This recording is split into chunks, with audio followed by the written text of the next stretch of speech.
বিএনপির স্থায়ী কমিটির সদস্য ও কক্সবাজার ১ আসনের বিএনপির মনোনীত ধানের শেষের প্রার্থী সালাউদ্দিন আহমদ বলেন, আমরা লক্ষ্য করেছি বিগত কয়েকদিনে বিভিন্ন জায়গায় কিছু বিচ্ছিন্ন ঘটনা ঘটেছে। তা নিয়ে বাংলাদেশ জামাতে ইসলামী সারা দেশে উত্তেজনা সৃষ্টি করছে, মিটিং মিছিল করছে।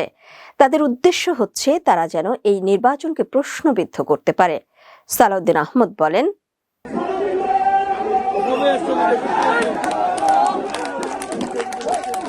দলের নামের শেষে ইসলাম থাকলে তো ইসলাম হয়ে যায় না, তাহলে এখানে যত নুরুল ইসলাম আছে সবই তো ইসলাম হয়ে যায়। এই সমস্ত ধোঁকাবাজিতে জনগণকে বিভ্রান্ত করা যাবে না। আমাদের সাথে যারা প্রতিদ্বন্দ্বিতা করছে নির্বাচনে, তারা কেবল এটাই বলছে যে ওই মার্কায় ভোট দিলে জান্নাতে যাওয়া যাবে। আল্লাহর ফয়সালা কি বান্দা করতে পারে? সবাই সাবধান থাকবেন। আমি শুনেছি এখানেও অনেক মানুষ বাড়ি বাড়ি গিয়ে বলছে যে এই মার্কায় গেলে নাকি ভোট দিলে নাকি জান্নাত পাবে। নাউজুবিল্লাহ, আস্তাগফিরুল্লাহ। একমাত্র আল্লাহ রাব্বুল আলামিন ফয়সালা করবেন। রাসূলুল্লাহ সাল্লাল্লাহু আলাইহি ওয়াসাল্লাম তার উম্মতের জন্য সুপারিশ করবেন। তারপরে ইনশাআল্লাহ সকল মুসলমান যারা ঈমান নিয়ে এবং আল্লাহর উপরে বিশ্বাস রেখে যারা মৃত্যুবরণ করবে তারা জান্নাত পাবে। যেখানে আইন শৃঙ্খলা পরিস্থিতির অবনতি ঘটবে সেটা সরকার দেখবে, নির্বাচন কমিশন দেখবে, স্বরাষ্ট্র মন্ত্রণালয় দেখবে। প্রতিবাদ জানানোর ভাষা প্রতিবাদের মতোই হতে হবে, কিন্তু এগুলো নিয়ে উচ্ছৃঙ্খলতা সৃষ্টি করা যাবে না। কেউ যদি এগুলো ব্যবহার করে উচ্ছৃঙ্খলতা সৃষ্টি করতে চায় কিংবা রাজনৈতিকভাবে কেউ মাঠ উত্তপ্ত করতে চায়, তাহলে গণতন্ত্রের উত্তরণের প্রক্রিয়াকে যারাই বাধাগ্রস্ত করবে, জনগণ তাদের অবশ্যই প্রত্যাখ্যান করবে। কারণ বাংলাদেশের মানুষ অধীর আগ্রহে গণতন্ত্রের উত্তরণের জন্য অপেক্ষা করছে। ২৯ জানুয়ারি সকাল 11:30টার দিকে চকরিয়া উপজেলার উত্তর হারবাং বত্তাতলী স্টেশনে ইউনিয়ন বিএনপি আয়োজিত নির্বাচনী পথসভায় সালাউদ্দিন আহমদ এসব কথা বলেন। সালাউদ্দিন আহমদ আরো বলেন, আমরা সেজন্য বলেছি এটা একটা জাতীয় প্রতারক দল, জনগণের সাথে প্রতারণা করছে। তারা যদি বলতো এই দেশের মানুষের জন্য তারা কি করবে, এই দেশের জন্য তারা কি করবে, সেই পরিকল্পনা ইশতেহার যদি তারা প্রকাশ করে, মানুষ যদি পছন্দ করে তাদেরকে ভোট দেবে। এটাই তো রাজনীতি, এটাই গণতান্ত্রিক চর্চা। সুতরাং ধর্মকে রাজনৈতিক হাতিয়ার হিসাবে ব্যবহার করা উচিত নয়।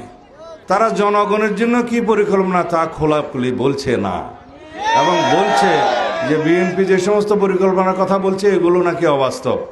আমাদের রাষ্ট্র পরিচালনার অভিজ্ঞতা আছে, বিএনপি অনেকবার সরকার পরিচালনা করেছে, বিরোধী দলে ছিল, আমাদের সেই অভিজ্ঞতা আছে কিভাবে জনগণের জন্য এই পরিকল্পনাগুলো বাস্তবায়ন করতে হয়।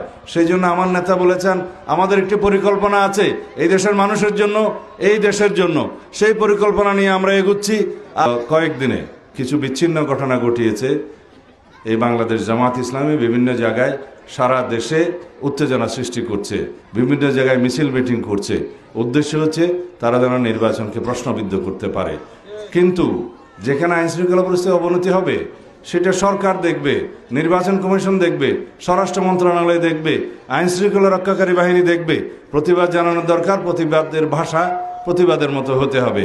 এগুলো নিয়ে উচ্ছৃঙ্খলতা সৃষ্টি করা যাবে না। কেউ যদি এগুলো ব্যবহার করে উচ্ছৃঙ্খলতা সৃষ্টি করতে চায়, কোন জেলায় কি সংগঠিত হলো, কি উত্তেজনা হলো, এগুলো নিয়ে যদি রাজনৈতিকভাবে উত্তপ্ত করতে চায় মাঠ, তাহলে পরে আমরা হুঁশিয়ার করে দিচ্ছি বাংলাদেশের জনগণ গণতান্ত্রিক উত্তরণের জন্য অধীর আগ্রহ অপেক্ষা করছে।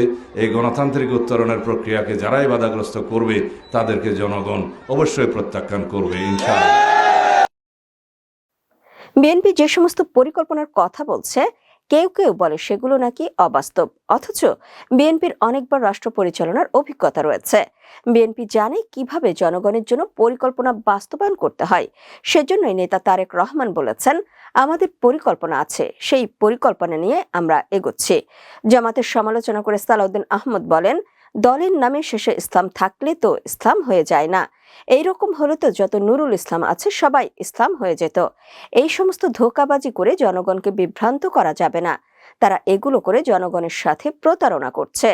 উত্তর হারবাং ইউনিয়ন বিএনপির সাবেক আহ্বায়ক নুরুর সভাপতিত্বে আয়োজিত পথসভায় আরো বক্তব্য রাখেন চকরিয়া উপজেলা বিএনপির সভাপতি এনামুল হক, সাধারণ সম্পাদক এম মোবারক আলী, বিএনপি নেতা শফিউল আলম মেম্বার সহ বিএনপি অঙ্গ সহযোগী সংগঠনের সিনিয়র নেতৃবৃন্দ।